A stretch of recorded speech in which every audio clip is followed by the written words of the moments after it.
నమస్తే, welcome to Andhraprabha. నేను తేజస్వి. ఏపీలో ఎన్నికల సమయం దగ్గర పడుతున్న కొద్దీ అధికార వైసీపీకి ఎదురుగాలి వీస్తోంది. ప్రభుత్వ వైఫల్యాలను టీడీపీ బలంగా ఎండగడుతుండటం, వైసీపీ ఎమ్మెల్యేలపై వ్యతిరేకత ఉండటంతో ఓటర్లు కూటమి వైపు మొగ్గు చూపుతున్నట్లు కనిపిస్తోంది. రాయలసీమలో సత్తా చాటుతుందని అంచనా వేసినా అక్కడ కూడా వైసీపీ ఎదురెదుతున్నట్లు కనిపిస్తోంది. ఇప్పటికే పలు సర్వేలు ఏపీలో కూటమిదే అధికారమని తేల్చాయి. తాజాగా స్ట్రాపోల్ సంస్థ కర్నూలు జిల్లాకు సంబంధించిన సర్వే నిర్వహించింది. జిల్లాలోని 7 అసెంబ్లీ నియోజకవర్గాల్లో టీడీపీ తిరుగులేని ఆధిపత్యం ప్రదర్శిస్తుందని వెల్లడించింది. దీంతో రాయలసీమలోనూ జగన్ రెడ్డికి ఝులక్ తప్పదని తేలింది. మేమంతా సిద్ధంతో జనంలోకి వెళ్తున్నా వైసీపీ పిఆర్ స్టంట్లు మినహా పెద్దగా ఆదరణ లభించడం లేదు. వీటన్నింటినీ అంచనా వేసే నేతలు టీడీపీలోకి క్యూ కడుతున్నట్లు కనిపిస్తోంది.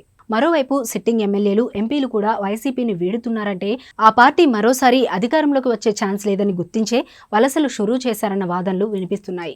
రాయలసీమలో మెజార్టీ సీట్లు దక్కించుకోవాలని చూసిన వైఎస్ వివేక హత్య కేసు విషయంలో జగన్ అనుసరిస్తున్న విధానం నచ్చకే ప్రజలు కూటమిని బలపరుస్తున్నారన్న చర్చ జరుగుతోంది. మరోవైపు జగన్ వివేక హంతకులను కొమ్ము కాస్తుండటం, వివేక హత్యపై ఇంకా కల్లబొల్లి కబుర్లు చెప్పడం కూడా వైసీపీకి మైనస్గా మారిందనే టాక్ వినిపిస్తోంది. మొత్తానికి వైసీపీకి కంచుకోటగా ఉన్న రాయలసీమలో ఫ్యాన్కు రెక్కలు విరిగేలా కనిపిస్తోంది పరిస్థితి.